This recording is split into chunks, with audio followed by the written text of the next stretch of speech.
시청자 여러분 안녕하십니까. 4월 30일 월요일 뉴스 신세계 권순욱입니다. 네, 오랜만에 뵙습니다. 자, 오늘 제 옆에는 하승주 소장님 나오셨습니다. 네, 안녕하십니까. 하승주입니다. 네, 그리고 우리 고일석 편집국장님 함께 하셨습니다. 안녕하세요, 고일석입니다. 네, 제가 없는 동안 너무 잘하시더라고요. 우리 특히 하 소장님하고 우리 박평님하고 두 분 콤비가 너무 좋아요. 박하 뉴스쇼? 이름을 그렇게 붙였는데 제가 볼 땐 자제하느라고 사죄하는 것 같은데. 근데 또 너무 잘하면 부담스러워서. 아니, 그래서 저는 지난주 뉴스 신세계 쉬면서 생각한 게 앞으로 그냥 박하 뉴스쇼로 프로그램 명도 바꿔버리고 나는 빠질까? 그런 생각을 좀 했습니다. 그럴까봐 살살한 거라니까.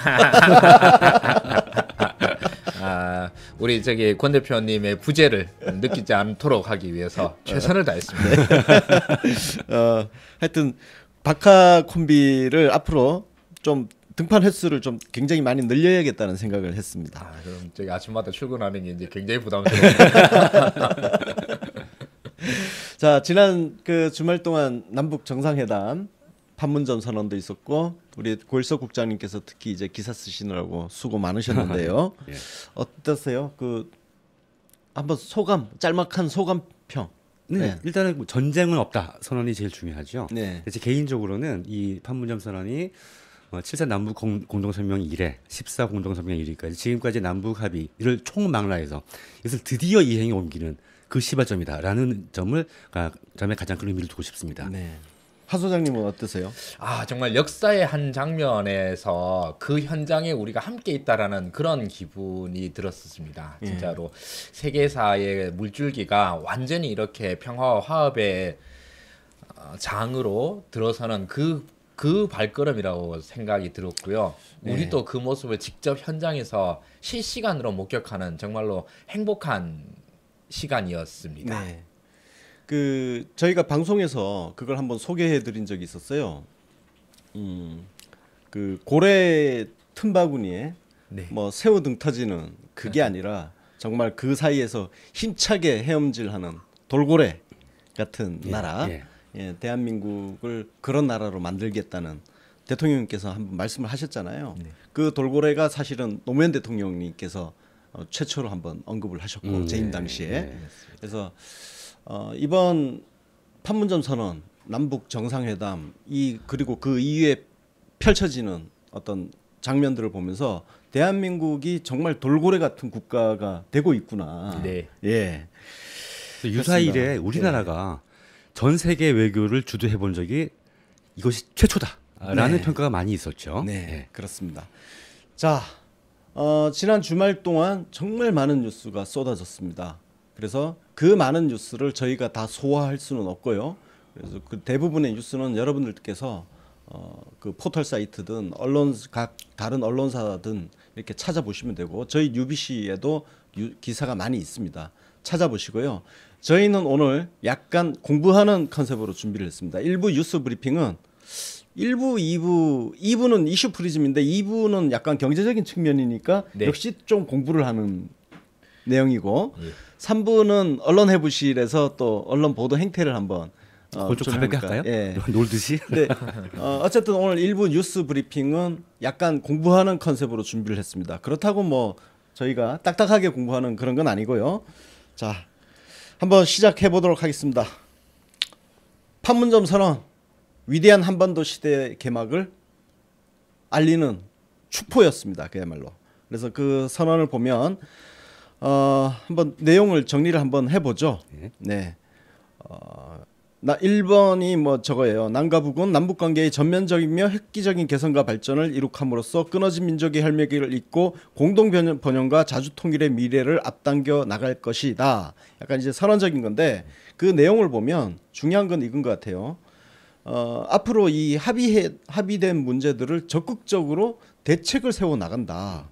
그래서 그 첫 번째가 개성의 그 양국 당국자가 상주하는 남북 공동 연락 사무소를 설치하겠다. 네. 예, 이 내용 있죠. 네. 이거 어떤 의미가 있을까요? 이것은 기존에 한 라인을 운영하는 것이 대단히 효율적이었지만 그보다 더 효율적인 상주하면서 상시적으로 상의하는 그런 시스템을 갖춘다는 얘기죠. 그죠. 예.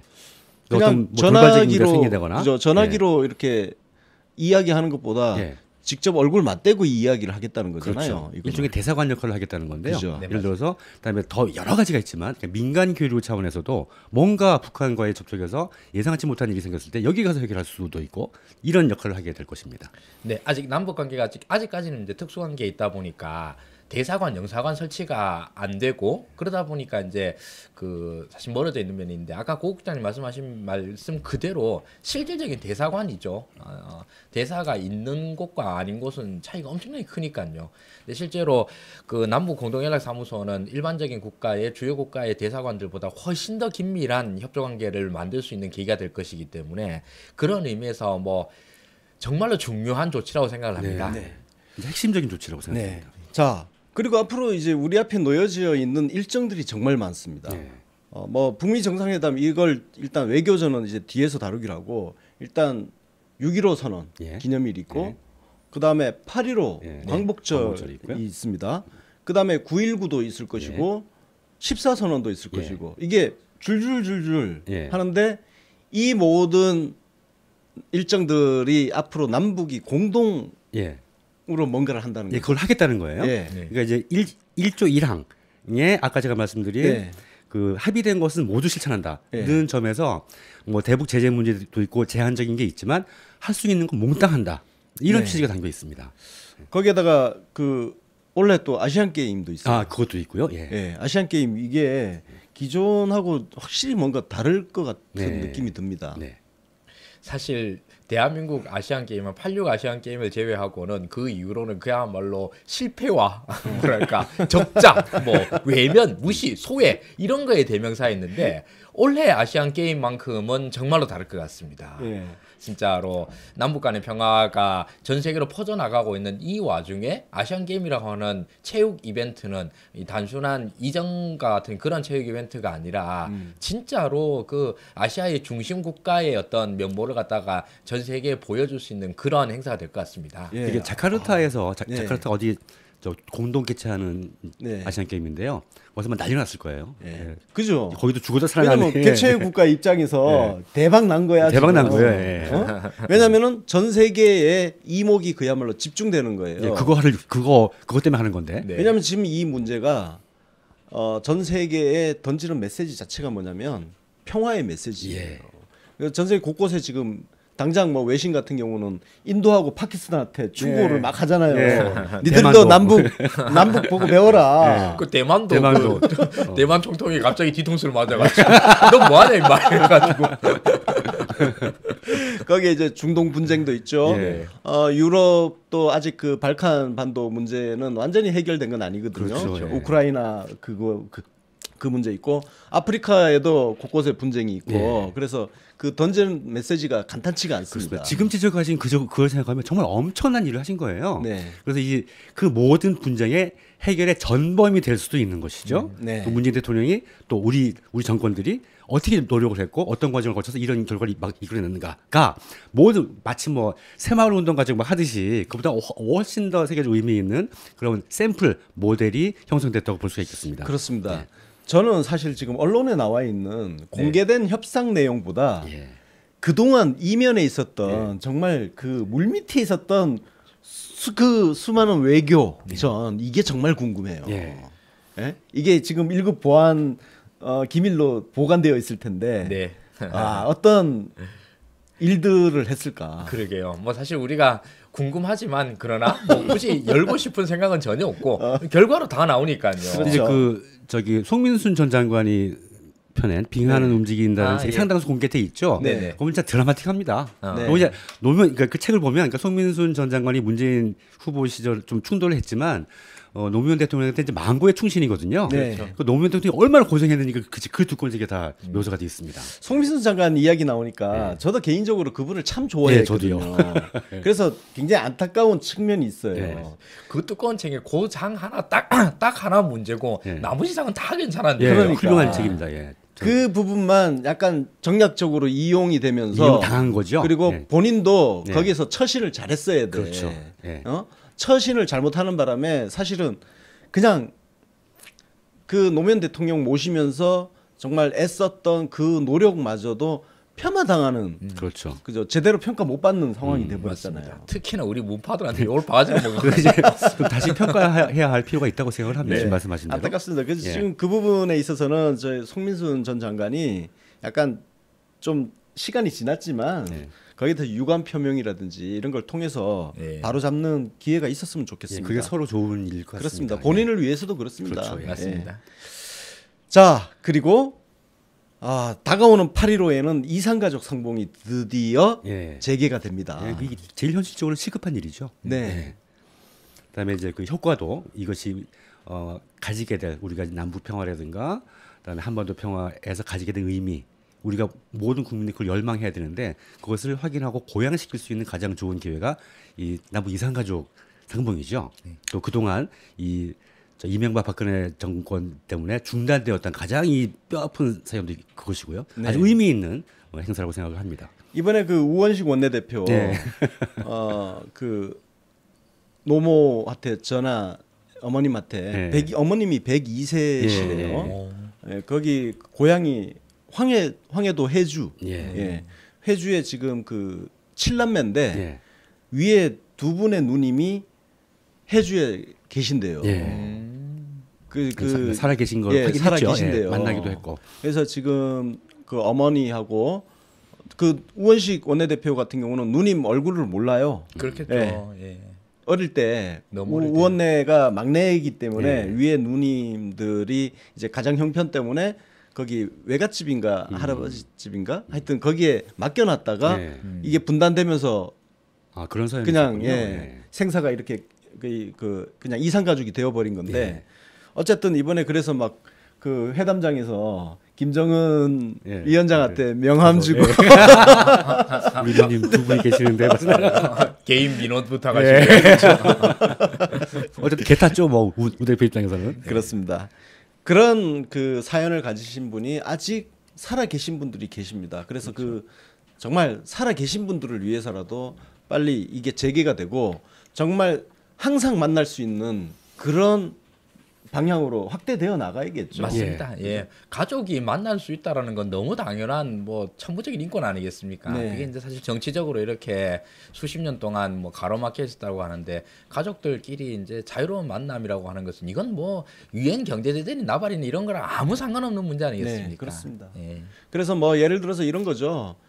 동해에서 서해까지 각 장소 언제든지 만날 수 있는 네. 그 만남의 장소를 정말 그 휴전선 예. 따라서 이제 그 휴전선 이름도 바뀌겠지만 예. 평화협정 체결되면 그 따라서 곳곳에 그 만남의 장소를 만들어 가지고 쉽게 만날 수 있게 네. 그렇게 했으면 좋겠어요. 예, 진짜. 그렇게 할 것이고 아마 조속한 시일 내에 거의 뭐 1, 2년 내는 안 되겠지만 전면 개방돼서 상시 방문이 가능한 누구라도 이런 상황이 되지 않을까 싶습니다. 네. 그걸 기대해 봐야 되겠죠.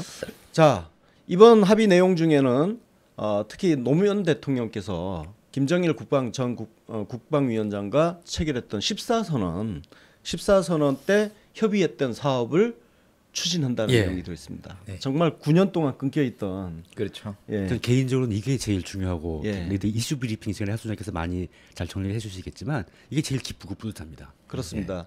이게 우리가 그 일종의 국가 간의 협약 같은 거 아닙니까? 그렇죠. 이것이 정권이 바뀌었다고 해서 완전히 휴지 조각 취급당하고 그랬던 있을 수가 없는 일이죠. 그죠. 이건. 예. 이게 국가 간의 신의가 없는 문제잖아요. 그 신뢰할 수 없는 나라가 됐던 거예요. 지난 그렇죠. 9년 동안 보면. 그런데 그걸 지금 되살렸다는 것 정말 의미가 있습니다. 어떤 뭐 사안별로 어떤 거는 좀 부정적이 그럴 수는 있겠지만 통째로 그냥 쳐다보지도 않는 이건 있을 수가 없는 일입니다. 그렇습니다. 자, 그래서 이제 동해선하고 경의선 철도 그리고 도로를 일단 연결한다. 네. 김정은이 굉장히 솔직한 것 같아요. 예, 그러니까. 그 점이 좀 인상적이었죠 이번에. 우리는 예. 그 얘기를 했더라고요. 네. 그 김여정한테 들었나봐. 네. 평창 그 올림픽 때 철도가 KTX 굉장히 좋더라. 아, 좋다고 하던데. 사실 우리는 좀 민망한 수준이다. 네. 이렇게 얘기하는 거 보면 굉장히 솔직한 것 같아요. 네. 예, 허세도 안 부리고. 그렇죠. 그 부분에서 이제 김정은 위원장 결국 북한이라는 자기가 통치하는 나라의 발전이 첫 번째 목표인데 네. 누구나 발전을 하려면 SOC가 첫 번째죠. 그렇죠. 그 철도 도로에 대해서 굉장히 안타까운 뭐 그런 느낌을 가지고 있다는 것을 많이 강조를 한 것 같습니다. 네. 예. 두만강이나 압록강의 적경 지역 가보신 분들은 아실 거예요. 저도 이제 두만강 쪽을 한번 가봤었는데 철도가 옛날 그대로예요. 네. 예.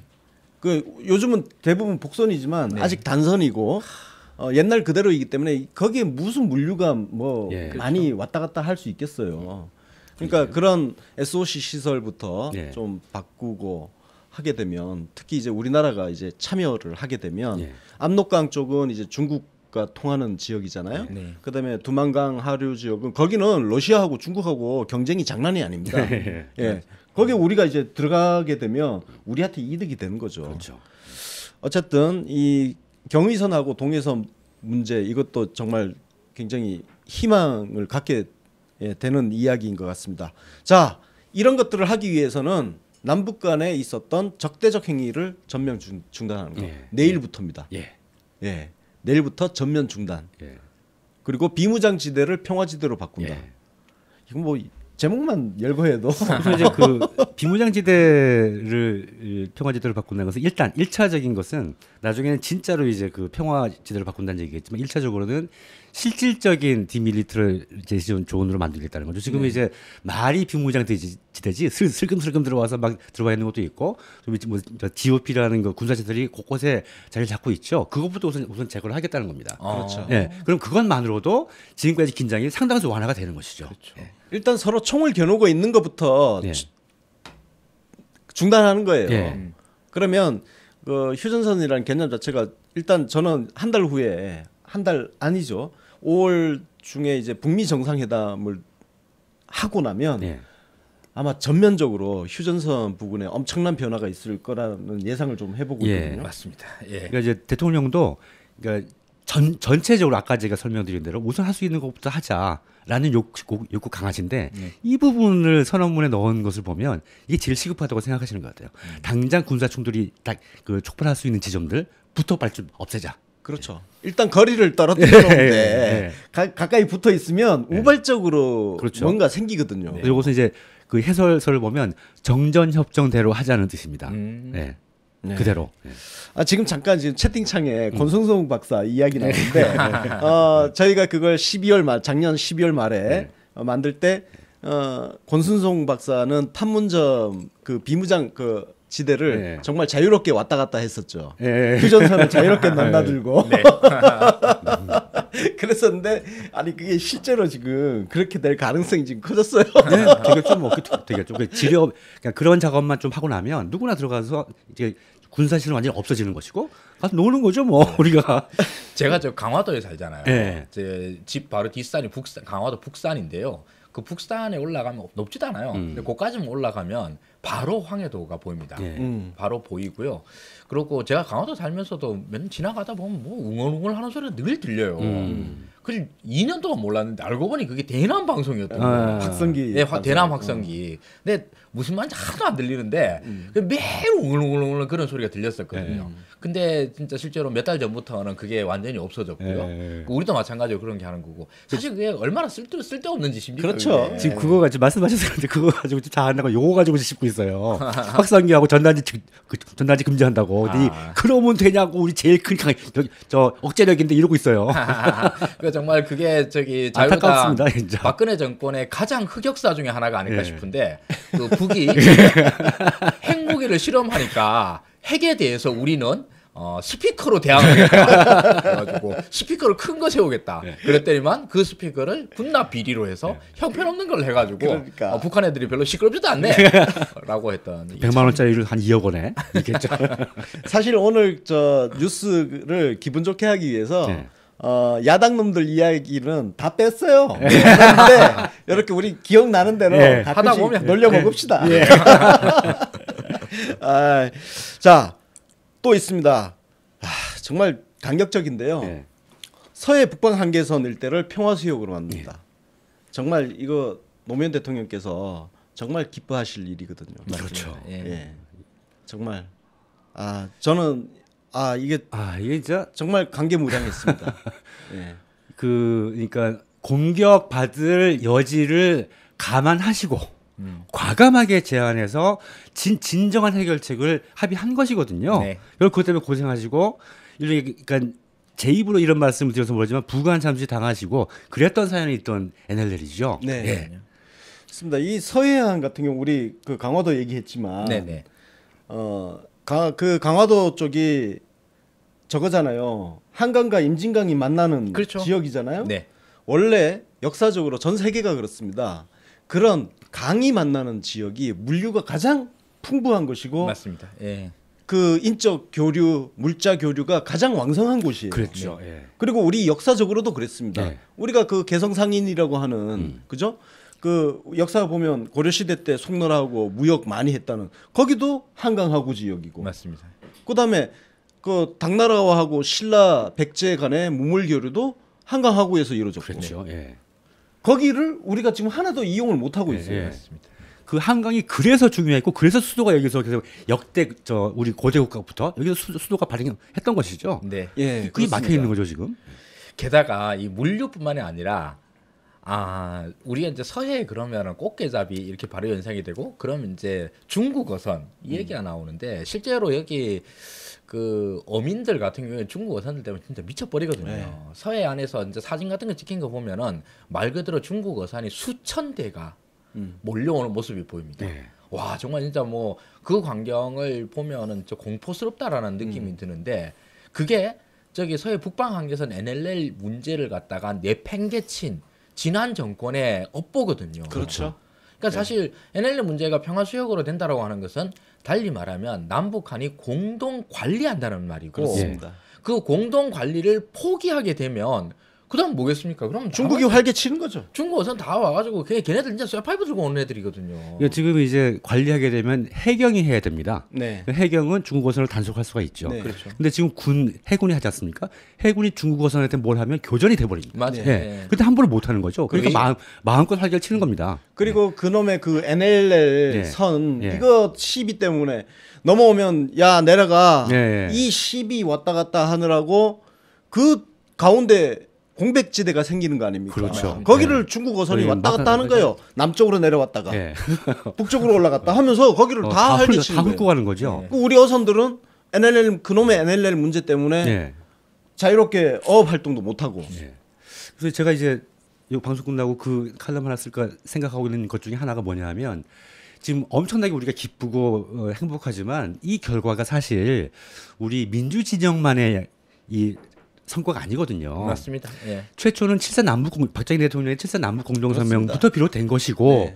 다음에 노태우 대통령의 남북 기본 합의서가 엄청난 큰 발판이 된 겁니다. 예. 그 이후에 뭐 그 김대중 대통령이나 노무현 대통령이나 그 남북 기본 합의서를 토대로 북한하고 얘기하면 안 되는 게 없어요. 항상 그것이 근데 거기에 NLL이 어떻게 규정되어 있냐면 그거 가지고 더 이상 싸우지 말자 말은 다르지만 이제 얘기해봐야 답이 안 나오니까 NLL 가지고 이제 더 이상 얘기하지 말자. 네. 서로 존중과 인정하자라고 되어 있는 거예요. 네. 그걸 가지고 NLL 가지고 맨날 그 정권의 후예들이 맨날 문제 삼고 있는 거예요 지금. 그래서 사실 우리 그 대한민국 역사적으로 보면 박정희, 전두환, 노태우, 김영삼, 김대중 여기까지 쭉 맞습니다. 어찌 됐든 남북 관계를 발전시키기 위해서 노력을 해왔단 말이에요. 연속성이 있었어요. 예. 예. 그런데 이게 노무현 대통령까지 쭉 잘 오다가 예. 이명박근혜 정권 이 9년이 정말 무도한 정권이라는 예. 게 바로 이 부분이에요. 정말 대한민국 역대 정부가 쌓아 올린 탑을 그냥 일거에 깡그리 그냥 예. 무시했다는 거. 그렇죠. 이거는 어떤 정권을 가져갈 만한 기본 자질 자체가 안 되어 있는 집단이 국가를 운영을 했었다. 인간으로서의 기본 양식이 없는 거죠. 예. 진짜. 하여튼 자, 이 서해 그 북방 한계선 일대가 평화 수역이 된다는 것은 남북의 어민들이 자유롭게 꽃게잡이를 할 수 있는 맞습니다. 그런 상징이 있습니다. 예. 그리고 중국 어선이 활개치던 꼴을 더 이상 이제 안 보게 된다는 거. 예. 북한 쪽에서 아마 작살 낼 거예요. 거기 중국 되게 싫어하니까. 판문점 선언에서도 그냥 그 우리 했던 말씀이 그대로 표현됐습니다. 네. 남과 북은 서해 북방 한계선 일대를 평화수역으로 만들어 우발적 군사적 충돌을 방지하고 안전한 어로 활동을 보장하기 위한 실질적인 대책을 세워나가기로 하였다. 바로 이 말씀이거든요. 진짜 꼼꼼한 사람분이에요, 진짜 이거. 네. 자, 그리고 노무현 대통령께서 김정일 그 이제 고인이 된 김정일 국방위원장하고 서해 평화지대에 대한 청사진은 이미 준비를 해놨습니다. 그 청사진을 실천을 하게 되면 어떤 일이 벌어질 것이냐. 정말 그렇게 되면 한강하고 임진강, 예성강, 한강 이 모든 강이 만나는 지역이잖아요. 거기에 유람선 선착장이 들어서고 그리고 새로운 물류항이 만들어지고 뭐 하여튼 그런 것들을 우리가 한번 상상을 해볼 수 있어요. 그다음에 이제 또 뭐 다음에 얘기하죠. 또. 자, 생각나는 건 많지만 어쨌든 이걸 하기 위해서 그 국방부 장관 회담을 자주 갖기로 했습니다. 제2의 연평해전은 하지 말자는 말이죠. 진짜로 그 우발적으로 해가지고 서로 기관총 쏘고 그냥 땡기면 그냥 끝장 아닙니까, 진짜. 그렇습니다. 국방부 장관 회담은 이제 그 예거된 것이고요. 바로 하는 건 고위급 남북 군사 회담을 바로 열기로 했고요.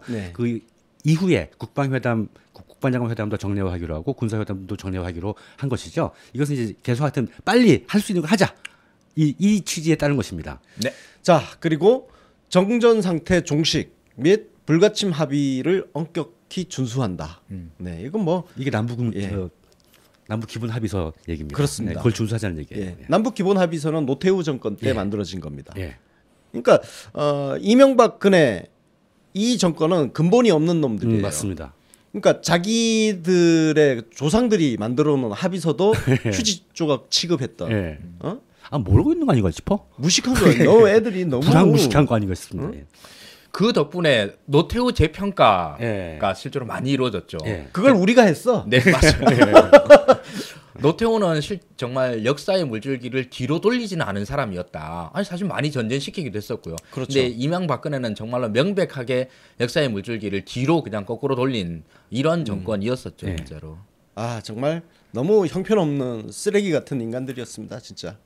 자, 그래서 올해 종전을 선언하고 정전협정을 평화협정으로 전환한다.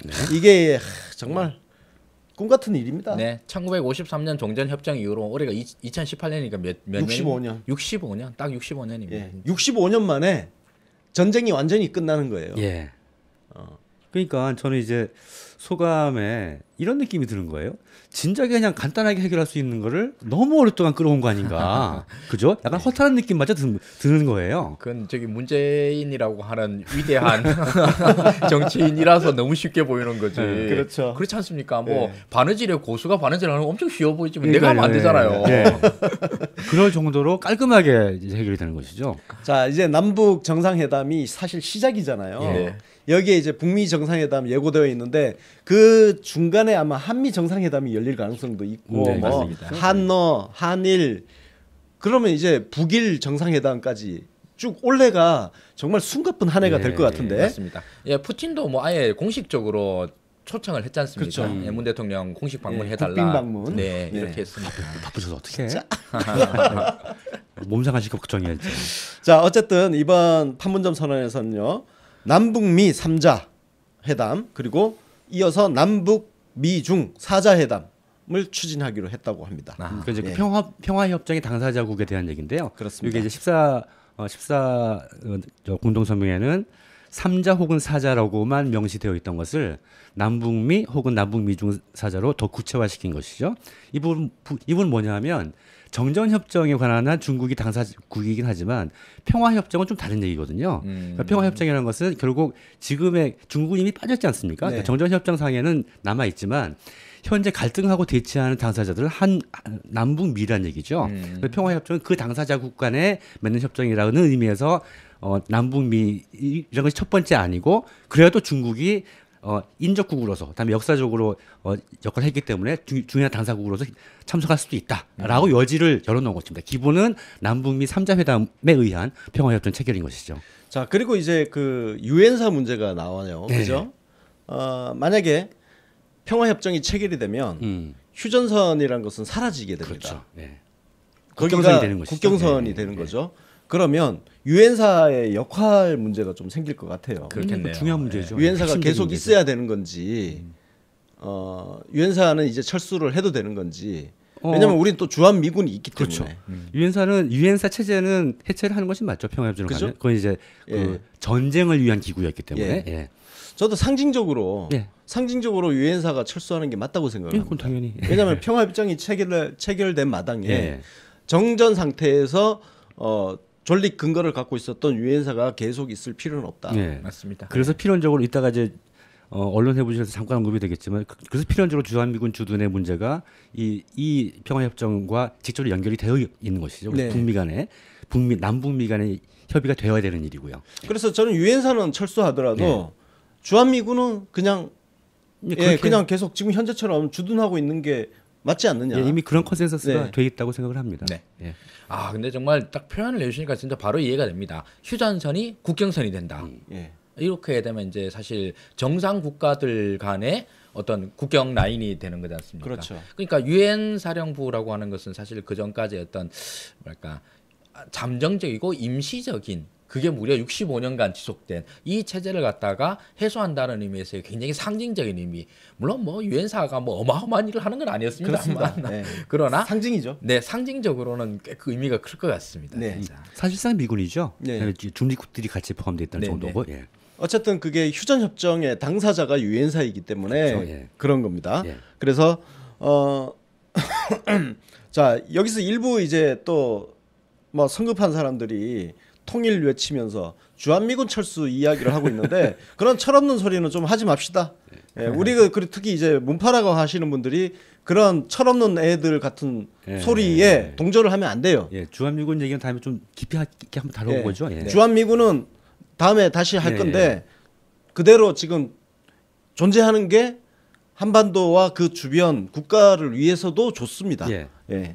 그리고 우리 저 투황상께서 주한미군 존재에 대해서 그 선거 캠페인 때부터 계속 이제 부담스러워 해가지고 이거는 뭐 사실 그 관련 국들 사이에서 협의를 통해서 그냥 잘 해결될 거다. 예. 저는 이 정도가 제일 좋을 것 같습니다. 전혀 문제 없이. 네. 예. 그리고 이미 김정은이 힌트를 한번 언급을 했어요. 네. 주한미군 문제 얘기 안 하겠다 그랬어요. 네, 예. 예. 그래서 이제 이미 북미 안 정상회담 하고 있고, 때도 아마 이번 남북 정상회담 때도 그 도보다리에서 30분 독대했잖아요. 네, 네. 저는 그 내용이 들어가 있을 거라고 예상을 합니다. 특히 그 부분에 대해서 주한미군 문제 대화했을 것으로 그대로 전망하고 있는 있습니다. 걸로 예. 사전 정지 작업을 했을 가능성이 커요. 맞습니다. 그럼 북미 그 김정은 트럼프 만났을 때 주한미군은 그대로 한반도에 주둔하는 걸로 결론이 날 가능성이 큽니다.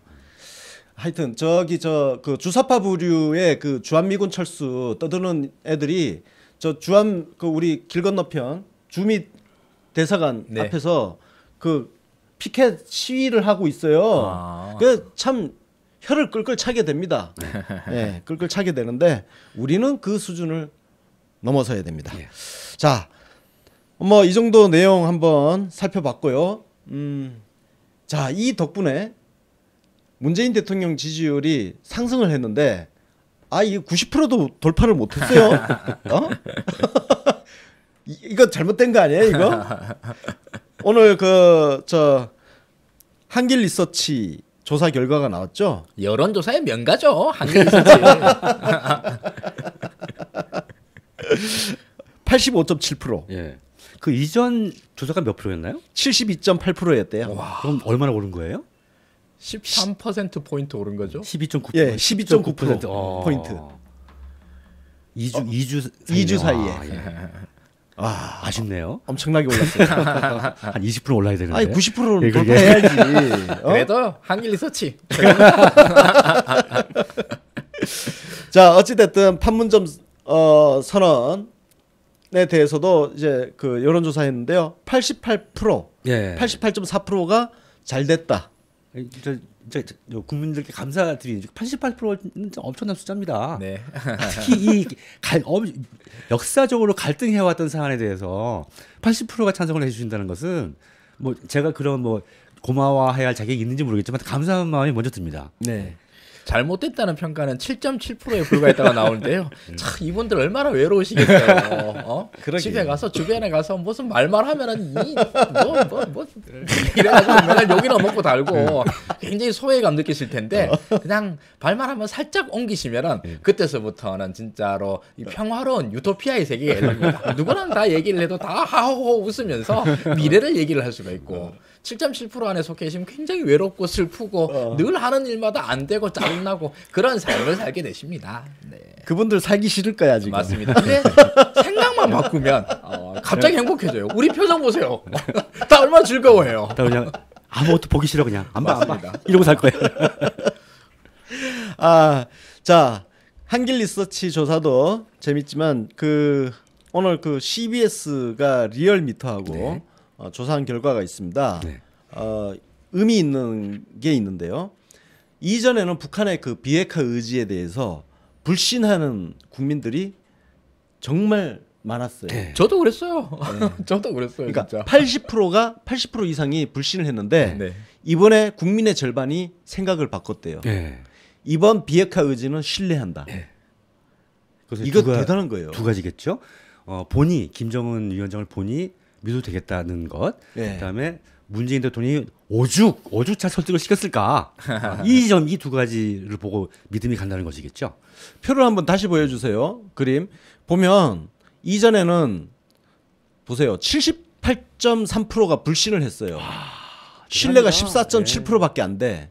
근데 이번 남북 정상회담 이후에 64.7%가 북한의 비핵화 의지를 신뢰한다.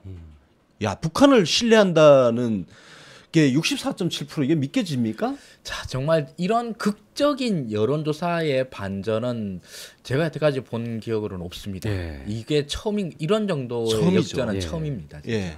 이것이 이제 정상회담의 효과죠. 이래서 그걸 해야 되는 것이고요. 어떤 의지, 신뢰 이런 거는 눈으로 안 보이는 거지 않습니까? 예. 그러니까 그걸 눈으로 보여주려면 회담이라는 형식을 가져야 되는 것이죠. 그렇죠. 그래서 이게 중요한 것이죠. 그리고 그 모든 과정이 사실은 카메라로 모두 공개가 됐다는 거예요. 예. 맞습니다. 저는 이 효과도 굉장히 크다고 그게 봅니다. 제일 중요한 거죠. 남북 국민들이, 정상이 예. 정말 게다가 그 비주얼을 만드는 데에서는 둘 다 완전 뭐랄까 전문 방송 PD 같은 이런 느낌이 들었어요.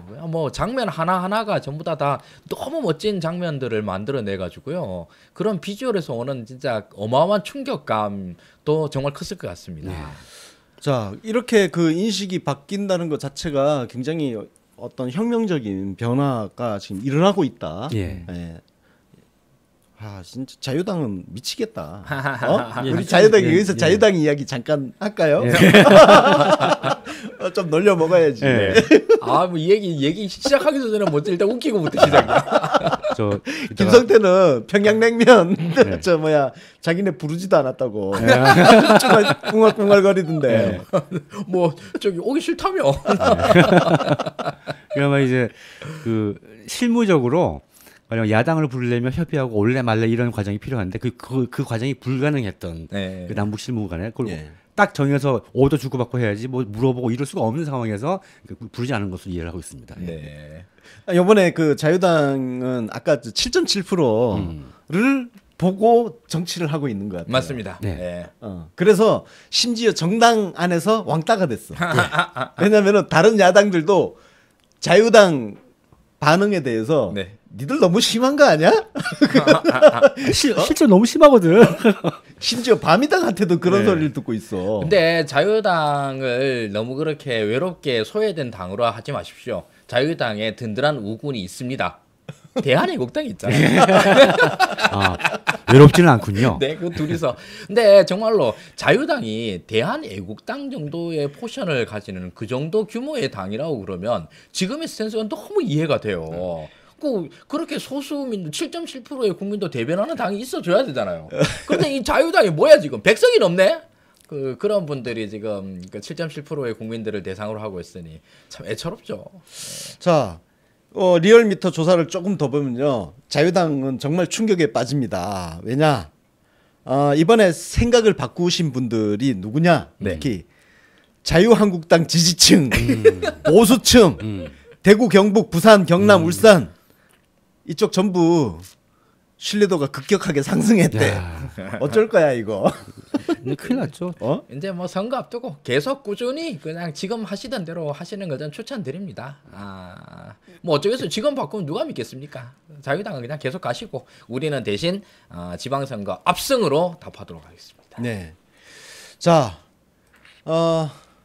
트럼프 이야기 좀 할게요. 트럼프가 지난주에 그 북미 정상회담에 대해서 이야기를 했는데 3, 4주 안에 만날 것으로 보인다. 네. 그 3, 4주면 5월 안 넘기는 거예요. 그렇죠. 5월 안 넘기고 와, 지금 전 세계가 엄청 바빠졌어, 지금 나오고 있는 뉴스들 보면 조금 전에도 보면 지금 중국의 왕리가 북한 간다는 거거든요.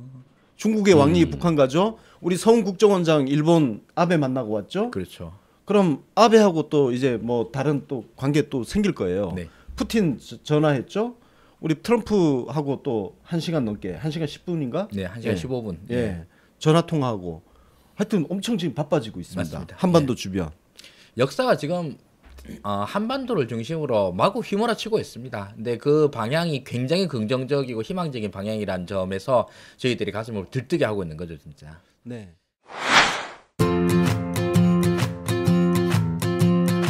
너 피부가 요새 몰라보게 좋아졌다? 유황온천에 다녀왔거든. 뭐? 너 어제 나랑 놀았잖아. 유황온천에 다녀온 듯 피부가 보들보들해지는 비누를 썼다는 거지. 유황온천한 느낌이 든다? 그 정도로 좋다는 거지? 아니, 진짜 유황을 원료로 쓴 비누야. 진짜 유황이 들어간 비누라고? 그래, 정제된 유황에 피부에 좋다는 어성초로 정성스럽게 빚고 거기에 발효 숙성시킨 한방 재료도 더해 6주간 숙성해서 피부 자극까지 줄인 바로 디아페 비누. 피부 각질, 모낭충, 여드름에 효과적이지. 그럼 온몸에 다 좋겠네? 샤워할 때도 난 디아페 비누만 써. 지금 네이버 검색창에 디아페 비누 검색만 해도 피부 트러블이 사라지는 느낌? 야, 그건 심하다. 자, 그 이번에 그 판문점에서 그 도보다리, 네네. 예, 거기서 30분간 독대를 했는데 무슨 이야기를 했을까? 요게 지금 요거는 소설 쓰기 나름이잖아요. 그렇죠. 예. 우리가 소설을 한번 써봅시다. 아마 이 전 세계 모든 정보기관에서 그 입술 읽기의 달인들 이런 거막 해가지고 모르겠는가 뭐 할 것 같은데 그거 뭐 굳이 안 해도 우리 충분히 상상으로 얘기할 수 있을 건데 뭐 제일 먼저 드는 생각으로는 곧 있을 북미 정상회담에 대한 그 여러 가지 논의들이 아닐까. 이게 사실 제일 중요한 문제이고 또 가장 보완이 필요한 부분 아니겠습니까? 그렇죠. 예, 문재인 대통령이 그 김정은한테 이제 이런저런 충고 중에서도 북미 정상회담에 대한 큰 방향 그리고 트럼프 대통령이라고 하는 협상의 달인과 어떻게 이제 그 맞설 것인가 대응하고 협상할 것인가 이런 내용들이 제일 주가 되었을 것이고 그리고 뭐 협상이라고 그러면 당신네들은 뭘 받아낼 수 있을 것이고 뭘 얻을 수 있을 것이다 줄 수 있을 것이다 이런 내용들이 아닐까 저는 그렇게 생각을 합니다. 그러니까 선언문에 담을 내용은 이미 다 얘기가 끝난 그렇죠. 상태이기 때문에 네. 이제 앞으로 있을 일에 대한 논의가 중심이었겠죠. 네. 지금 말씀하신 건 거의 북미 회담 관련이 중심되지 않을까 싶습니다. 예, 저도 그렇게 예상을 하는데 우리 대통령께서 사전 정지 작업을 하셨을 것 같아요. 네. 예, 사전 정지 작업을 해서 쉽게 해서 김정은 위원장한테 트럼프를 만나면 이런 거를 합의를 하는 게 좋지 않느냐. 그래서 화끈하게 그냥 다 내놔라. 다 내놓고 확실하게 받을 거 받아라. 그리고 내가 트럼프한테 말 잘해줄게. 네. 그리고 우리가 저기 남한이 개런티 할 수 있는 부분, 보장할 수 있는 부분은 충분히 보장해주겠다. 이런 것들도 엄청 크지 않겠어요, 진짜? 그렇죠. 그리고 이제 구체적인 부분보다는 어떤 스타일이나 뭐 이런 것들 얘기가 아닐까 싶은 저는 그렇게 생각하는데요. 저는 이제 그 어떤 뭐 CVID나 이런 북미 협상에서 주로 다루어질 북핵 문제, 핵폐기 문제도 사실상 이 남북 미 간에 그림은 다 그려진 거 아닌가 싶은 생각을 하고 있어요. 네. 그래서 이제 딱 트럼프가 사인만 하면 될 정도로. 그래서 구체적인 것은 이 두 정상께서 뭐 말씀 나눌 얘기가 아닐 것 같고 어떤 뭐 트럼프의 지금까지 봤을 때 경험이라든가 뭐 성품이라든가 뭐 만날 때 방법론 이런 점을 주로 말씀하시지 않았을까 싶습니다. 그래요. 그 판문점 다리에서의 독대뿐만 아니라 그 이후에 추가로 또 독대를 했다는 거거든요. 예, 예. 예, 추가로 한 10분, 15분 정도 했다고 했다고 하는데 그 정도면 정말 많은 이야기 할 수 있습니다. 네. 예. 그래서 저는 그래서 이게 북미 정상회담이 세계를 또 한번 엄청 놀라게 할 것이다. 예. 예. 그럴 것 같아요. 그걸로 계속 지금 저 페이스 조절하고 있죠. 우리가? 자, 그러면 김정은이 저 핵시설 관련해서 언급을 한 게 있잖아요. 예. 네네. 지금 뭐 1호 그 터널이라 그래야 되나요? 뭐 아무튼 풍계리 핵실험장 네, 말씀이시죠? 실험장. 네. 그 지하 동굴 네. 그 4개가 있다는 거죠. 오 그래요?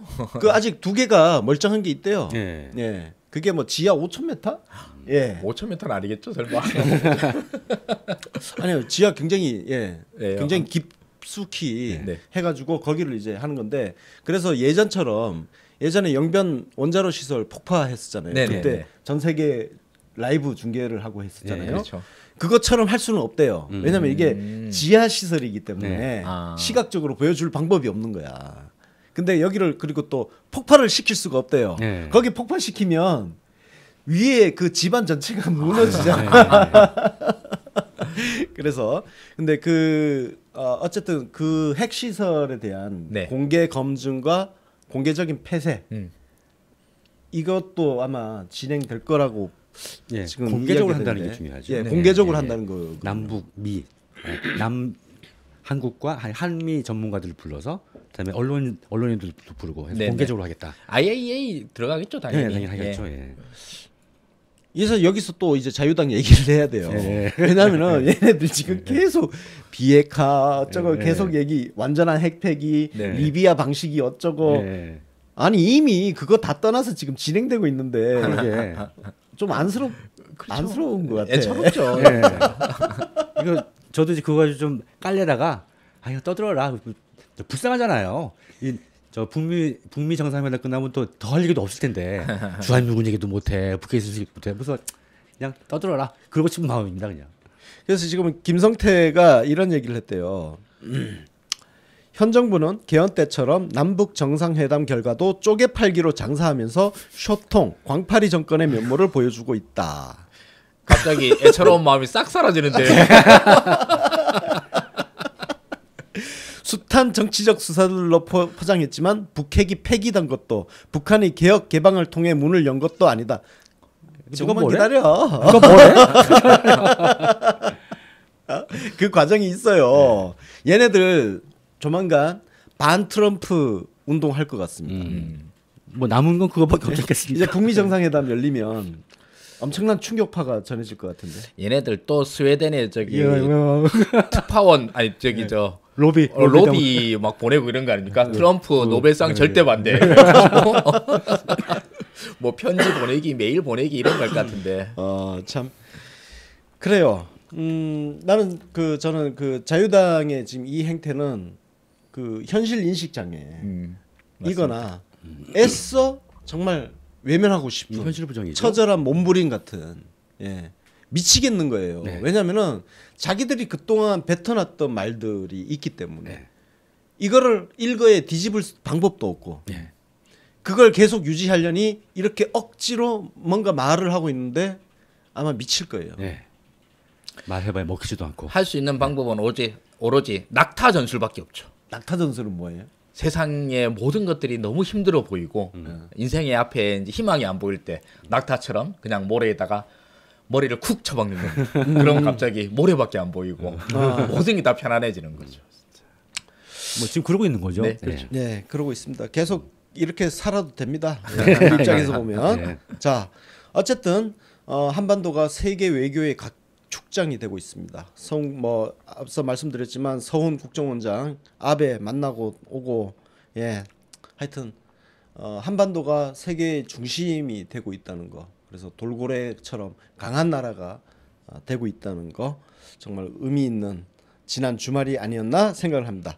자, 그래서 이 지점에서요. 이게 어느 날 갑자기 그냥 하늘에서 뚝 떨어진 게 아니고 정말 운이 좋아서 갑자기 생겨난 것도 아닙니다. 누군가가 정말 열심히 노력한 결과물이라는 겁니다. 바로 우리 문재인 대통령의 그 부단한 노력, 지난 1년간 쉼없이 달려온 노력의 결과물인데요. 그래서 복습을 좀 하는 공부 시간을 해보도록 하겠습니다. 먼저 베를린 선언 7월 6일 작년 7월 6일입니다. 그럼 취임하신 이후 하자마자. 두 달, 두 달이 채 안 된 그때 베를린 선언을 했는데 그 베를린 선언을 직접 영상으로 한번 대통령님 말씀을 들어보도록 하겠습니다.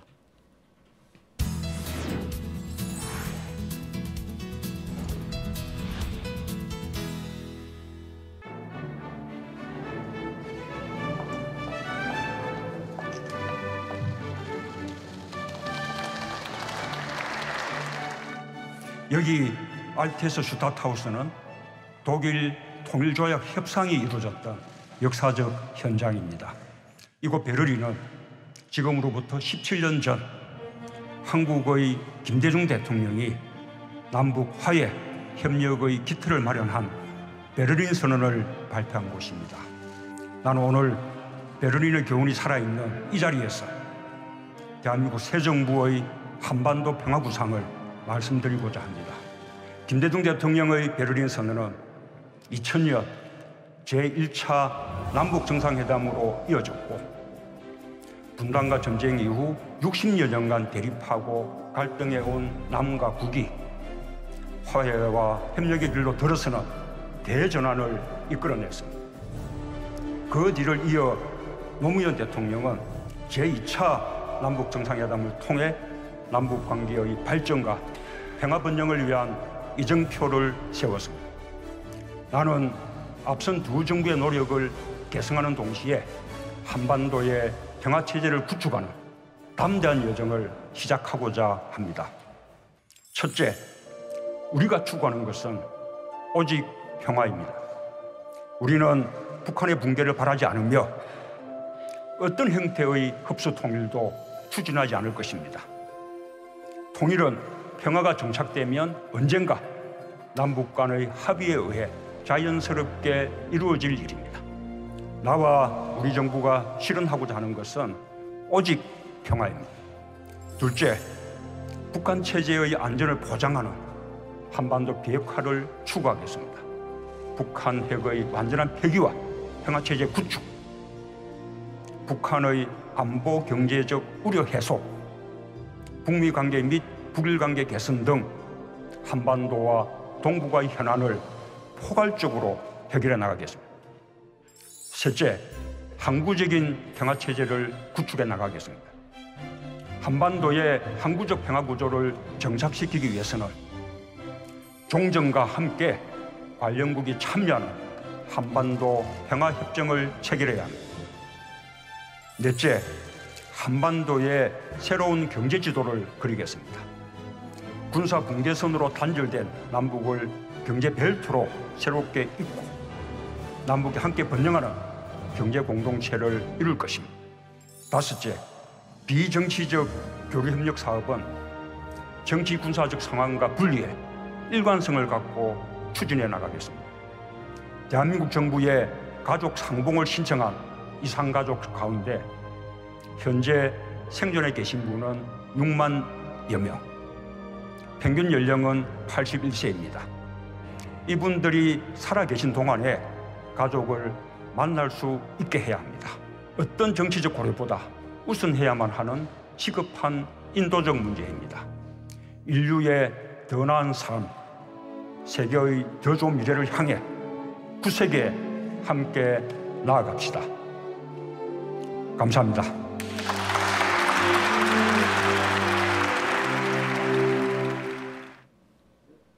어떠세요? 저 지금 다시 보니까 와, 좀 소름 끼치면서도 진짜 놀랍지 않습니까? 허투루 말씀하신 게 정말 단 한마디도 없어요. 예. 그리고 다 이루어졌죠 지금. 예. 다 현실이 되어버렸어. 예. 그 이때 베를린 선언을 듣고 그 다음에 어디 뭐 아프리카 같은데 놀러 갔다가 올해 다시 입국해가지고 온 사람이 보고 있으면은 이 문재인 대통령이 아니라 무슨 문스트라다. 예. 아니 사실 우리도 저 같은 경우는 그래 그냥 그래 저렇게 가야지. 예. 원론적인 거 있잖아요. 목표 제시라고 맞죠. 저는 진짜 이게 저렇게 하나하나가 다 실천이 되고 정말 이렇게 현실이 될 거라 이렇게 빨리 현실이 될 거라고는 솔직히 생각 못했습니다. 예, 그러게요. 이실직고 하는데 전 1%도 그렇게 생각 못했어요. 너무 먼 얘기 같았잖아요. 예. 현실감이 없어 지금. 예. 게다가 저기 베를린 선언 이후로도 북한 핵실험 계속하고요, 미사일 계속 쏘고요. 예. 그 다음에 트럼프랑 저기 김정은이랑 둘이서 진짜 말 그대로 드립 배틀, 예. 네. 온갖 상호 디스전이 극도로 올라가고 뭐 그랬죠. 진짜 그걸로 인해 가지고 뭐 주식시장도 몇 번씩 그것 때문에 저 코리안 리스크 때문에 완전 박살나기도 하고 이러고 있었던 1년이었습니다. 이게 그동안 점진적으로 좋아져서 오늘이 된 게 아니거든요, 정말로. 예. 그리고 그 사이에 그 광복절 기념사에서 그때 막 그 드립 배틀 벌어지는 당시였어요. 그때 다시 한번 강조한다. 한반도에 전쟁은 없다.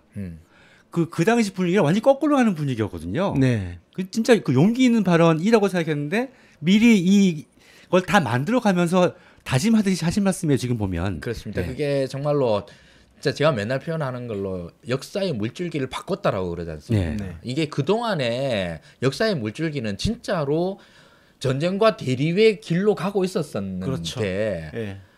대한민국이라는 국가에서 나온 탁월한 리더가 그 역사의 물줄기를 평화와 화합으로 정말로 바꿔버렸습니다. 그러니까 우리가 정말 잊지 말아야 될 게 우리 그 시점에 전쟁 위기설이 끊임없이 존재했었단 말이에요. 예. 맞습니다. 예. 예?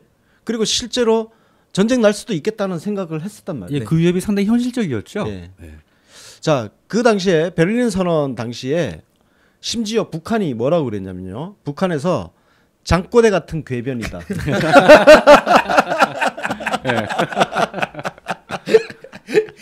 이거 새끼들 이제 1년 만에 또 이러고 좀 부끄럽겠다, 야. 그 다음에 조선일보는 뭐라 그랬냐. 문재인 대통령 임기 중에 안보 사변이 일어날 것이다. 차. 그래서 한반도 운전자론이 또 나왔잖아요. 네네, 그 뒤에 맞습니다. 예. 나왔는데 이거를 이제 야당에서는 뭐라 그랬냐면은 한반도 왕따론. 예. 예. 그리고 뭐 패싱 네, 그때부터 코리아 완전 패싱. 네. 유행하고 코리아 패싱, 뭐 문재인 네. 홀대 이걸로 지난 1년 동안 그 주구장창 떠들고 그랬었었는데. 그래서 실은 이제 그 내일 시간 되면 그걸 하겠습니다. 그 우리 언론사 공부할 때 항상 나오는 나폴레옹이 엘베 섬 탈출해서 파리까지 올 때 언론이 변한 거 있지 않습니까? 네네네. 그것처럼 지금까지 이 최소한 베를린 선언 혹은 후보 때부터 이 언론들이 어떻게 나름대로 이 발버둥을 치다 여기까지 왔는가 그 흔적을 한번 살펴보는 것도 또 재밌을 것 같습니다. 네. 자, 베를린 선언을 좀 더 이제 공부를 하고 가겠습니다. 우리가 이런 거 공부해놓고 앞으로 열심히 떠들어야 되기 때문에 예. 공부를 하는 거예요.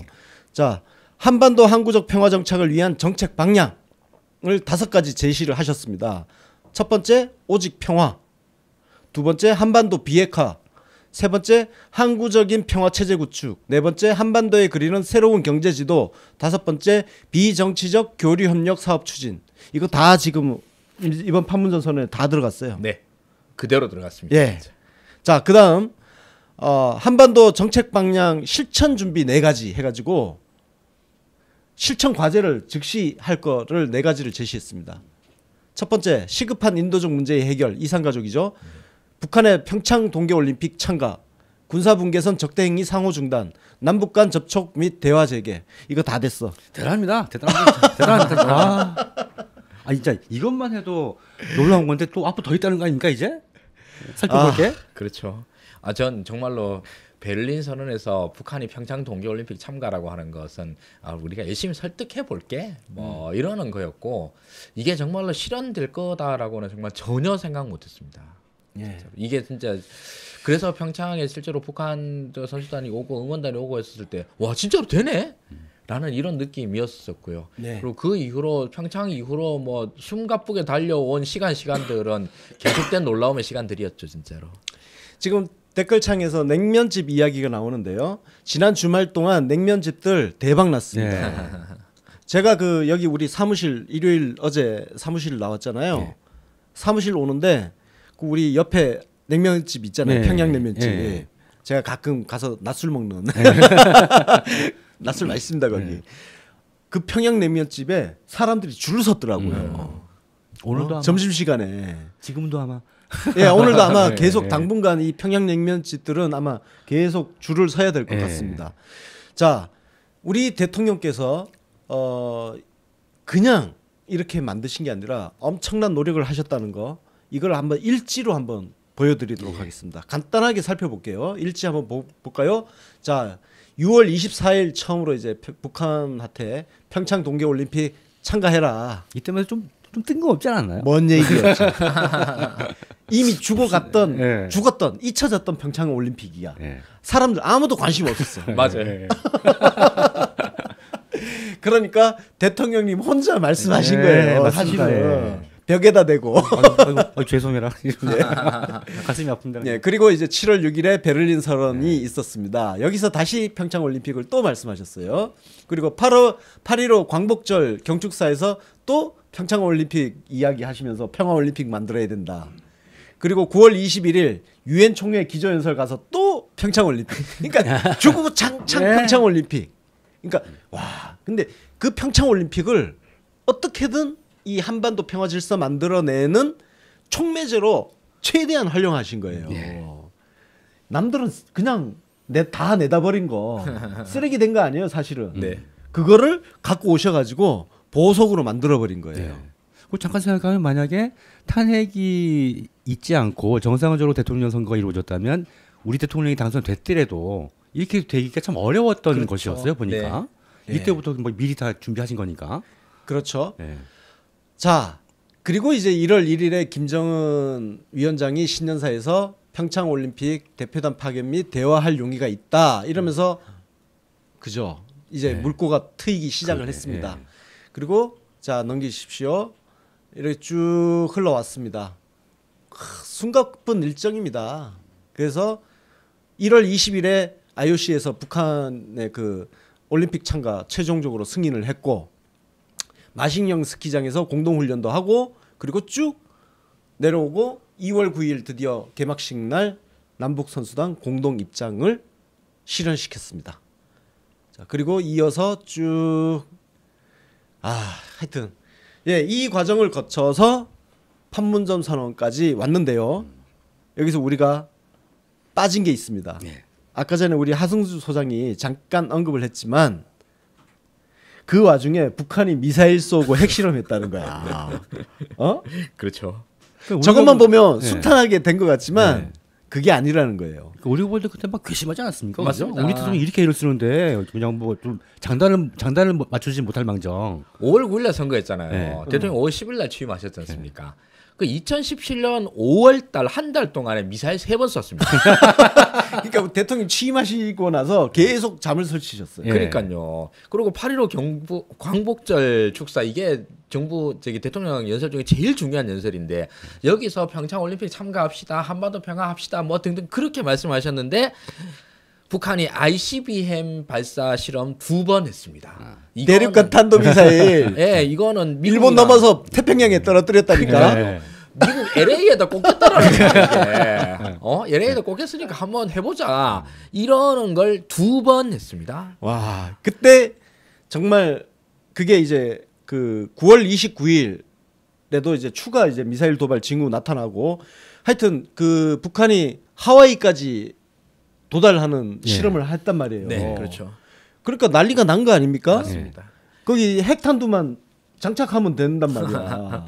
그리고 5차, 6차 핵실험이 또 있었습니다. 자, 그 고비에서 대통령께서 끝까지 인내하신 게 뭐냐? 레드라인을 넘지 않았다. 네. 이 말씀하셨어요. 그랬죠. 그거 가지고 또 한자도 시끄러웠죠. 맞습니다. 이미 넘은 거 가지고 부정한다고. 그 뭐 이게 레드라인이 아니면 뭐 어디가 레드라인이란 말이냐. 이 얘기가 보수 언론에서는 수도 없이 나왔었습니다. 그렇죠. 예. 그래서 저도 그때 당시로는 묻고 싶었던 게 레드라인을 너가 넘었다라고 그러면 그럼 뭘 해야 되는데? 숫자라고. 레드라인 넘었으면 뭐 어쩌라고 그래서 우리도 그러면 뭐 소송 들고 밀고 들어갈까? 그러니까. 그 레드라인이냐 아니냐에 대한 발언을 가지고 시비를 걸려고 그러면은 그다음 이쪽 동네에서는 남은 게 레드라인에 대한 그 대응책을 얘기를 해야 되는데 그 대응책으로 한 것이 북에 대한 것이라기보다도 우리 정부를 향한 까대기밖에 안 하더라는 거죠. 네. 그렇죠. 예. 그래요. 참 레드라인 이야기 나올 때마다 우리가 그때 기억납니다. 예. 우리 국장님하고 저하고 예. 그 외신 갖다 놓고 예. 진짜 그죠? 예. 막 그 그랬죠. 분석하면서 예. 그 번역 예. 그 번역에 뭐가 문제가 있다는 등 하나하나 따져가면서 참 했던 기억이 납니다. 우리 네. 불과 1년도 안 된 일 가지고 이게 아주 오래전 일처럼 느껴지기도 참 오랜만에 좀 처음 있는 일 같아요. 맞습니다. 네. 자, 이런 과정을 거쳐오면서 이 현실을 만들어냈다는 것을 저희가 상기시키기 위해서 우리가 잊지 말자. 거저 얻어진 것이 아니라 엄청난 인내심, 땀과 눈물 그리고 수많은 조롱, 경멸, 무시 이런 것들을 견뎌낸 결과물이라는 거. 그래서 이 관련된 소식은요. 청와대 홈페이지하고 그리고 남북 정상회담 특별 홈페이지가 있습니다. 거기 들어가시면 자료 정리가 정말 잘 돼 있더라고요. 맞습니다. 저 청와대 그 홈페이지 그 기획하시고 자료 정리하고 만드시는 분들 정말 수고 많으셨습니다. 그렇게 일목요연하게 정리를 해놓으니까 들어가서 자료 찾기도 좋고 네. 공부하기도 좋고 네 그렇습니다.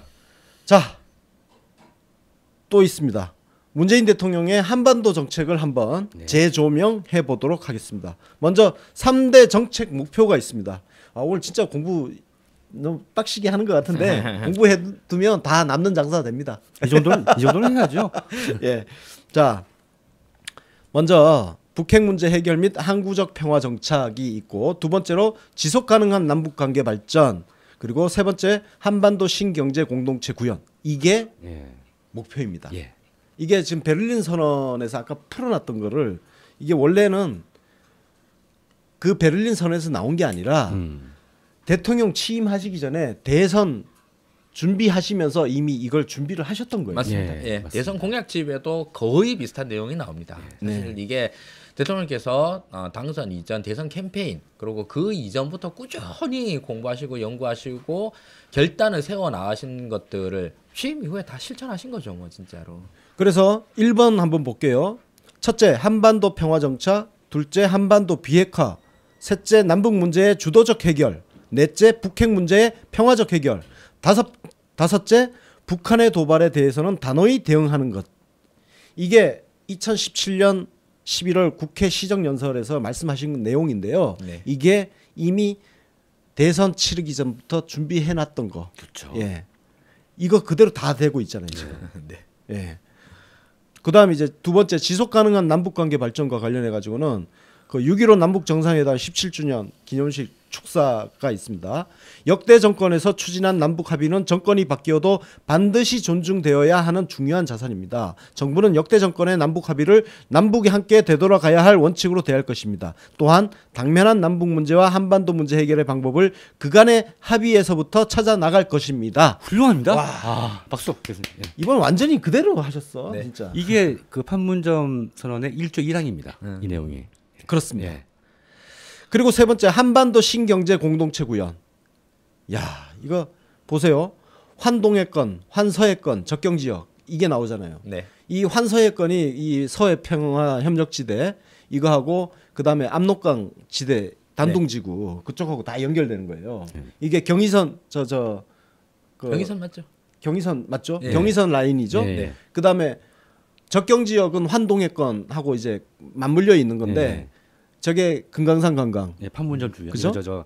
이 휴전선 주변. 예, 금강산 관광 그쪽인 거고. 개성도 그렇고요. 예. 그 동해안은요 금강산 관광 다치고 나서 작살이 났어요. 예를 들어서 우리가 속초항 놀러 가시지만 과거에 그 속초항이 그래도 그 북한으로 개성공단 가는 배가 거기서 출발했잖아요. 예. 저 금강산 가는 배가 속초에서 출발하고 그러다 보니까 거기서 이제 러시아라든지 그 물자 교류가 활발해졌다가 확 죽어버렸단 말이에요. 맞습니다. 그 다음에 이제 두만강 하구 지역의 환동의 건 여기는 중국하고 러시아가 갑축전을 펼치고 있는 곳입니다. 지금. 그래서 우리나라가 추가로 이제 들어가는 부분이죠. 어쨌든 이런 목표를 갖고 그동안 해오셨다는 건데요. 경제와 관련해 가지고는 이슈 프리즘에서 자세하게 살펴보도록 하겠습니다. 이거 보면 그 저기 대선 때 공약해놓고 떨어졌으니까 난 몰라 하는 놈들하고는 차원이 다른 거죠. 그렇죠. 예. 예. 허투루 말씀하시는 게 한마디도 예. 없으셔. 사실 이거 하려고 얼마나 진짜 애면 긁면 애를 쓰셨습니까? 그러니까 내가 진짜 할 거 아니면 예. 말을 안 하겠다 이거예요. 예. 아 진짜. 자 우리 대통령님의 어록도 한번 살펴보도록 하겠습니다. 한번 볼까요? 자 5월 10일 대통령 취임 선서에 한반도 평화를 위해 동분서주하겠습니다. 필요하면 곧바로 워싱턴으로 날아가겠습니다. 날아가셨어요. 베이징과 도쿄에도 가고 베이징 다녀오셨어요. 예. 도쿄는 아직 안 갔습니다. 왜? 일본이 하도 버르장머리 없이 굴어가지고 일본 제껴놓고 그동안 했잖아요. 네, 갈 필요 없었죠. 여건이 조성되면 평양에도 가겠습니다. 평양 이제 곧 가시겠죠. 네. 언제쯤 갈까요? 뭐 가을이라 하셨으니까 뭐 9월 뭐쯤 되겠죠? 그죠? 9월에 가면 딱 좋을 것 같아요. 네. 네. 자, 이렇게 말씀하셨고 6.15 남북 정상회담 아까 전에 말씀하셨죠. 그 다음에 6.15에서는 대동강의 기적 저 표현이 참 마음에 듭니다. 네. 예. 자, 그 다음에 이어져서 8월 15일 광복절 장진호 전투 기념비 헌화 기념사에서도 트럼프 대통령과 굳게 손잡고 가겠습니다. 위대한 한미동맹의 토대 위에서 북핵 폐기와 한반도 평화 나아가 동북아 평화를 함께 만들어 가겠습니다. 한미동맹 역대 어느 정부보다도 가장 단단하지 않아요? 그러게요. 그러니까 박정희 대통령 때는 많이 싸웠고요. 네. 그다음에 전두환 때는 굴종 뭐 이런 식이었고. 맞습니다. 전두환은 사실 군사 쿠데타이기 때문에 그 군사 쿠데타에 대한 이 사후 승인을 못 받으면 예. 자기가 날아가는 거야. 예. 그렇습니다. 아니, 이 비정상적인 건데요. 네. 항상. 예. 이 장진호가 굉장히 의미가 있는 게 왜 의미가 있냐면 트럼프 마음을 확실하게 잡아버린 거예요. 예. 저게 모든 미국민들의 마음과. 예. 예. 그러니까 그 혼밥 드시면서 13억 중국인과 아침 식사를 함께 하셨던 예. 아이고 그놈의 혼밥 진짜. 예.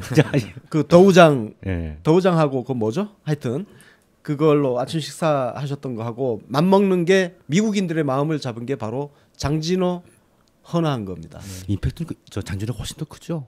크죠. 예. 훨씬 크죠. 그러니까 혼밥도 훌륭했지만. 예. 예. 그러니까 미국인들이 갖고 있는 한국에 대한 어떤 서운한 감정이 있어요. 예. 우리는 그걸 이해를 하죠. 우리는 이해하는 사람들이잖아요. 예. 우리는 반미 의식 같은 거 없거든. 나는 친미파야. 예. 나는 우리 지구상에서 미국이 가장 위대한 나라라고 생각하는 사람입니다. 저는 실제로요. 예. 그래서 그 서운할 수 있는 그 마음을 다 녹여버린 게 장진호 전투 헌화입니다. 예. 진짜 훌륭했습니다. 그건. 이거 예. 우리 카메라 한번 보여주세요. 이 그 고국장님 예. 뒤에 있는 이 워싱턴 타임즈 전면 광고 이게 바로 문재인 대통령께서 장진호 전투에 참전했다가 전사한 미군들을 향해 쓴 애도 그리고 미국인들에 대한 감사의 마음을 담은 그 연설문이 담긴 전면 광고입니다. 네. 그런데 다른 건 노력에 의한 것일 수 있지만 이런 히스토리를 타고 태어난다는 것은 이 노력에 의한 것이 아니거든요. 맞습니다. 네. 네. 이건 하느님의 뜻이에요, 이것은. 네. 그렇죠. 장진호를 타고 문재인 대통령께서 오신 거나 마찬가지죠. 네. 네. 그렇죠. 그래서 그 전투 이후에 이제 빅토리아호 타고 이제 거제로 이제 오셨던 건데 그 역사를 하여튼 미국인들과 함께 나누면서 한미 동맹이 굳건하게 섰다는 거. 그 이후에 트럼프가 그 말을 했죠. 100% 신뢰한다. 네. 예, 문재인 대통령 100% 신뢰. 네. 예, 그때 나온 이야기입니다. 이렇게 한반도 평화 문제는 결국 미국하고의 동맹 관계 위에 설 수밖에 없다는 거.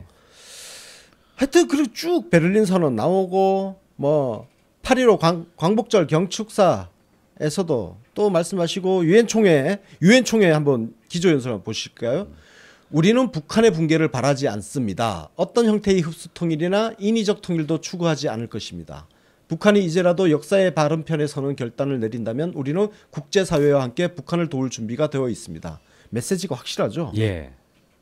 이게 9월 22일이잖아요. 지금까지 나온 가장 공세적이고 구체적인 그런 메시지였습니다. 이 직전에 바로 조금 전에 우리 소개했던 ICBM 발사가 있었어요. 그러니까 지금 이제 그 뒤돌아서서 네. 다시 회고를 해보면 이런 네. 거죠. 북한 김정은 입장에서도 계속 신뢰할 수 있는지 김정은 입장에서도 마찬가지예요. 예. 미국과 한국을 신뢰할 수 있는지 예. 그 테스트로 미사일 쏘고 핵실험하고 했던 것 같아요. 우리가 이렇게 하는데 니들이 어떻게 나오는지 한번 보자. 예. 정말 대화할 수 있는지 보자.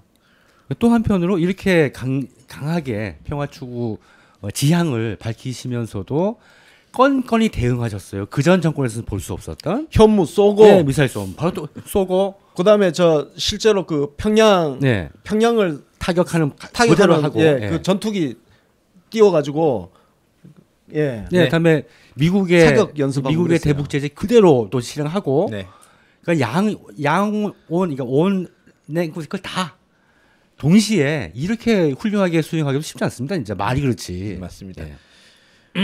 그래서 그 뒤에 이제 그 얘기 나옵니다. 14선언 10주년 기념식에서 우리는 북한의 핵을 결코 용납하지 않을 것입니다. 야, 북한이 전 세계를 상대로 핵으로 맞서려 해서는 미래가 없다는 것을 깨닫도록 할 것입니다. 강력한 메시지를 동시에 한 거예요. 예. 예. 그리고 그 말씀을 하신 게 14선언 기념식이었어요. 그러니까 이게 사실 평화의 메시지가 주로 될 것이다 생각하시면서도 그때 당시 평화를 지키기 위해서는 그 강경책도 당연히 쓸 것이다라는 의지도 보여주셨고 실제로 대북 제재, 대북 경제 제재는 그 이전에 있었던 이란이나 뭐 중동 국가에 대한 경제 제재 수준을 갖다 오히려 뛰어넘는 수준으로 그야말로 최강의 수단이었었거든요. 그렇죠. 지금도 사실 대북 경제 제재가 진행 진행되고 중이에요, 예, 지금. 아직 있습니다. 예. 아직 해제 안 됐습니다. 예. 지금도요. 지금 이렇게 돌이켜 보면 또 하나 짚어야 될 게 국내에 있는 그 김대중 노무현 대통령 당시에 북한 문제에 참여하셨던 분들의 어줍지 않은 충고질이 제가 생각이 납니다. 그분들이 그 시기에 그 시대에 헌신하고 노력한 부분을 인정을 합니다. 인정을 하는데 그 당시의 경험만 가지고 우리 문재인 대통령한테 온갖 혼수실, 훈장질, 충고질을 했었어요. 계속 왜 북한을 빨리 안 만나냐 이런 식으로 네. 북한 문제를 이런 식으로 가면 안 된다 이런 비판적인 충고를 계속했단 말이에요. 네. 제가 그래서 우리 김홍걸 위원장하고 인터뷰하다가도 사실 얼굴 붉히는 인터뷰가 되어버린 게 그거 아닙니까? 계속 문재인 대통령의 이 그 대북 외교가 답답하다는 식으로 말씀을 하시니까 뭐 옛날 이야기를 계속 그렇게 자꾸 하냐. 네.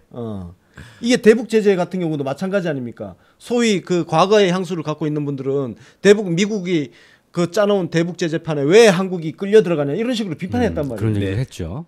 근데 우리 대통령께서는 확고한 원칙을 갖고 있었단 말이에요. 딱 상응하는 만큼 하겠다는 거예요. 북한이 뭐 무력 도발을 하고 핵실험을 하면 거기에 맞게 제재를 할 것이고 네. 대화의 장으로 나오면 또 거기에 맞게 대화하겠다. 원칙을 갖고 접근했단 말이에요. 그걸 한번 그래서 제가 이걸 오늘 복습을 하자는 게 뭐냐면은 벌써 다 까먹은 사람들이 많아요. 그때 소위 진보 진영이라고 하는 사람들이 우리 대통령의 이 대북 정책을 전부 비판적으로 이야기했다는 거예요. 지금 뭐 보수만 비판적으로 얘기한 게 아니야. 이럴 줄 알았다는 분들 많겠지만 저는 몰랐습니다. 저는 이럴 줄 몰랐어요. 근데 마치 그때 막 딴소리 하고서 지금 와서 이럴 줄 알았다는 분들 많이 있죠. 다 헛소리예요. 예. 이 결과가 솔직히 말해서요. 대한민국에서 좀 말 좀 한다는 글 좀 쓴다는 인간들 도움 하나도 된 게 없습니다. 오히려 온갖 가짜는 훈장질 그거 다 극복하고 여기까지 오신 거예요. 대통령께서 심지가 깊어가지고 심지가 워낙 굳으시니까 자기가 세워놓은 원칙을 절대로 흔들리지 않고 오신 거예요. 네. 그러니까 그 원칙을 세우고 흔들리지 않게 온다는 것이 쉬우면 그게 왜 이렇게 중요하겠습니까? 그렇죠. 어렵거든요. 원칙을 자기가 세운 원칙을 지키고 흔들리지 않는다는 것이 진짜 특히 지적해진 양쪽에서 공격을 받아야 될 이 상황에서는 진짜 어려운 것이거든요. 근데 그것을 한 번도 흔들리지 않고 돌이켜보니 한 번도 흔들리지 않고 왔다는 것이 대단할 수밖에 없습니다. 흔들릴 수 있는 게 왜 그러냐면요. 우리 대통령을 비판한 보수는 제가 빼고 갈게요. 워낙 걔들은 무조건 뭐 하여튼 그 전쟁 한판 하자 뭐 그런 거니까 대도 않는 소리고 소위 진보라고 하는 쪽에 임동원 전 통일부 장관, 이종석, 정세현, 기라성 같은 분들이죠. 전 그분들의 역사적 그 업적을 인정을 합니다. 그런데 그분들이 우리 문재인 대통령한테 했던 잔소리들, 훈장질들이 맞은 게 하나도 없어요 지금. 우리 대통령께서 그 사람들이 명망이 있는 관료 출신들이라고 해서 그 훈장질에 흔들렸으면 이런 결과가 안 만들어졌을 거예요. 거기다 또 놀라운 점이 있습니다. 지금 말씀하신 분들 있잖아요. 네. 이분들이 남북 정상회담 자문단에 다 속해 계세요. 네. 이렇게 잔소리를 들으셨으면은 조금이라도 좀 기분이 상하실 것 같기도 하는데 네. 전혀 그런 거 없이 또 다 또 이렇게 들어섰죠. 오셔가지고 또 다 그분들이 또 판문점 만찬도 참석하시고 네. 네, 그렇습니다. 그래서 저는 그분들이 그동안 자신들이 지난 한 해 동안 우리 대통령한테 했던 말들을 곱씹으면서 자기 반성의 시간을 좀 갖기를 부탁드립니다. 진짜예요. 그냥 그냥 것으로 그분들은 또 다른 진보들이랑 달라서 네. 그렇게 하실 것으로 생각합니다. 네. 뭐 하여튼 반성의 시간이 필요합니다. 그래서 오늘 굳이 이걸 지금 복습을 하는 겁니다.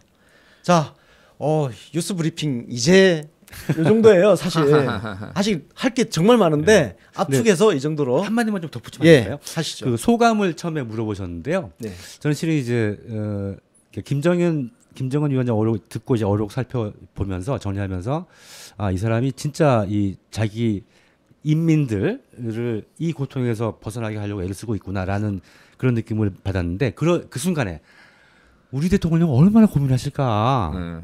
이 결과를 만들어내기 위해서 그냥 척척척척 해온 것 같지만 무슨 여러 사람들이 도와주고 한 것 같지만 사실은 혼자서 다 해온 거나 다름없지 않습니까? 그게 막 가슴이 저려왔었어. 가슴이 저려왔어요. 네. 그걸 생각하면서.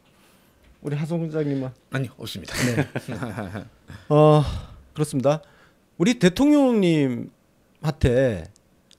함부로 훈장질하고 훈수질하는 것은 용인을 하면서 그렇게 훈장질하는 사람에 대해서 저 같은 사람이 비판하는 것은 못 받아들이는 사람들이 좀 계신데요.